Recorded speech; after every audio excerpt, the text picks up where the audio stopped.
ஒரு கார்த்திகை மாதம் கருக்கிருட்டு. செங்கல்பட்டிலிருந்து படப்பிடிப்பை முடித்து கொண்டு எம்ஜிஆர் அவர்கள் நடுநிசி 12 மணி வாக்கில் காரில் வந்து கொண்டிருக்கிறார். கண் விழித்தவாறே எம்ஜிஆர் அவர்கள் தனது காரில் வந்து கொண்டிருந்த பொழுது வழியில் போலீஸ் உடையில் நின்றிருந்த ஒருவரை பார்க்கிறார். எம்ஜிஆர் அவர்களின் கார் அந்த போலீஸ்காரரை கடந்து செல்கின்ற போது எம்ஜிஆர் அவர்களின் நெஞ்சில் பொறி தட்டுகின்றது. ஆளே நடமாட்டம் இல்லாத இந்த அர்த்தராத்திரியில் அந்த போலீஸ்காரர் பஸ்ஸுக்காக காத்து நிற்கிறார் என்பதை புரிந்து கொள்கிறார் எம்ஜிஆர் அவர்கள். உடனே தனது டிரைவரிடம் காரை நிறுத்த சொல்கிறார். கார் பின்னோக்கி வருகிறது.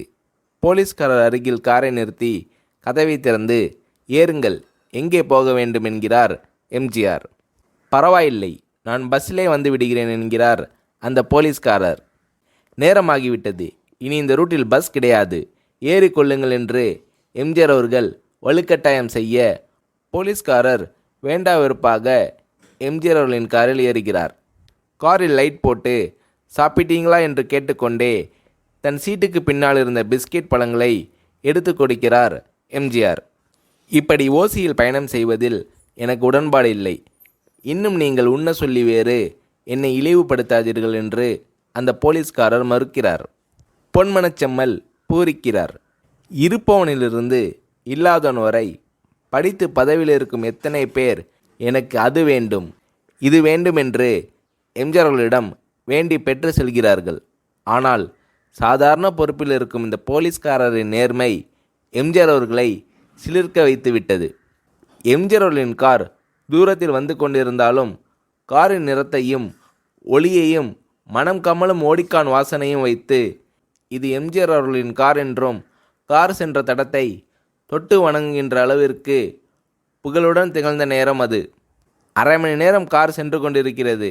ஆனால் அதுவரை எம்ஜிஆர் அவர்களை பற்றி பெரிதாக போற்றி புகழ்ந்து பேசாமல் அந்த போலீஸ்காரர் பொருட்படுத்தாமல் வந்ததே எம்ஜிஆர் அவர்களுக்கு அந்த போலீஸ்காரர் மீது மிகுந்த மரியாதை ஏற்பட்டது.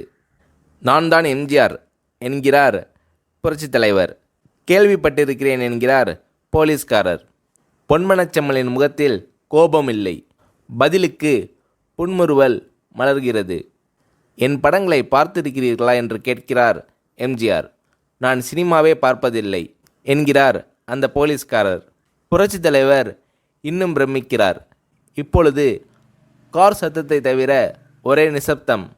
போலீஸ்காரர் தனது வீட்டிற்கு 1/2 கிலோமீட்டருக்கு முன்பே காரை நிறுத்த சொல்லி இங்கேயே இறங்கிக் கொள்கிறேன் என்கிறார். ஏன், நீங்கள் குறிப்பிட்ட அந்த விலாசம் இன்னும் 1/2 கிலோமீட்டர் தூரம் இருக்கிறதே என்கிறார் எம்ஜிஆர். சாதாரண போலீஸ் உத்தியோகத்தில் இருக்கும் நான் காரில் வந்து இறங்கினால் என் வீட்டிற்கு அருகில் உள்ளவர்கள் என்னை தவறாக நினைத்து கொள்வார்கள். இதுவரை இப்படி நான் யார் காரிலும் ஓசியில் வந்து பழக்கமில்லை. நீங்கள் இவ்வளவு தூரம் செய்த உதவிக்கு நன்றி என்கிறார் அந்த போலீஸ்காரர். புரட்சித் தலைவர் எம்ஜிஆர் அவர்கள் அதற்கு மேல் எதுவும் பேசவில்லை. அவர் எந்த போலீஸ் ஸ்டேஷனில் பணிபுரிகிறார் என்பதை மட்டும் கேட்டு தெரிந்து கொண்டு கிளம்புகிறார். அடுத்த நாள் செங்கல்பட்டு போலீஸ் ஸ்டேஷனுக்கு ஃபோன் செய்து நான் எம்ஜிஆர் பேசுகிறேன் என்கிறார் புரட்சித் தலைவர். ஃபோனை எடுத்த டிஎஸ்பி உதறலோடு உற்சாகத்தோடும் தலைவரை வணக்கம் என்கிறார். இரவு சந்தித்த போலீஸ்காரரை பற்றி விசாரிக்கிறார் எம்ஜிஆர். நீங்கள் குறிப்பிடும் அவர் இன்று விடுப்பில் இருக்கிறார். அவர் கையூட்டு வாங்காதவர், கடமை தவறாதவர், காவல்துறை நேர்மைக்கு இவரே இலக்கணம். வெற்றிலைப்பாக்கு, பீடி, சிகரெட் போன்ற லாகிரி வஸ்தோ, நாடகம், சினிமா போன்ற பொழுதுபோக்கு அம்சங்களையெல்லாம் இவர் அறியாதவர். கல்யாண வயதில் உள்ள 3 பெண்களையும் கரை சேர்க்க முடியாமல் கஷ்டத்தில் இருக்கிறார் என்கின்ற விபரங்கள் டிஎஸ்பியால் எம்ஜிஆர் அவர்களுக்கு சொல்லப்படுகிறது. அவரை நாளை என் தோட்டத்திற்கு வர சொல்லுங்கள் என்கிறார் எம்ஜிஆர். பேசிக்கொண்டிருந்த டிஎஸ்பி உங்களோடு ஃபோனில் ஆளுக்கு ஒரு வார்த்தை பேச இன்ஸ்பெக்டர், சப் இன்ஸ்பெக்டர் உள்ளிட்ட எல்லோரும் ஆசைப்படுகிறார்கள். ஃபோனை அவர்களிடம் கொடுக்கலாமா என்கிறார் டிஎஸ்பி. புரட்சித் தலைவர் எம்ஜிஆர் அவர்கள் கொடுங்கள் என்கிறார். பேசுகிறார். அந்த போலீஸ் ஸ்டேஷனே புண்ணியம் பெற்றதாக புலகாகிதம் அடைந்தனர் அந்த போலீஸ்காரர்கள். மறுநாள் அந்த போலீஸ்காரர் ராமவரம் தோட்டத்திற்கு அழைத்து வரப்படுகிறார்.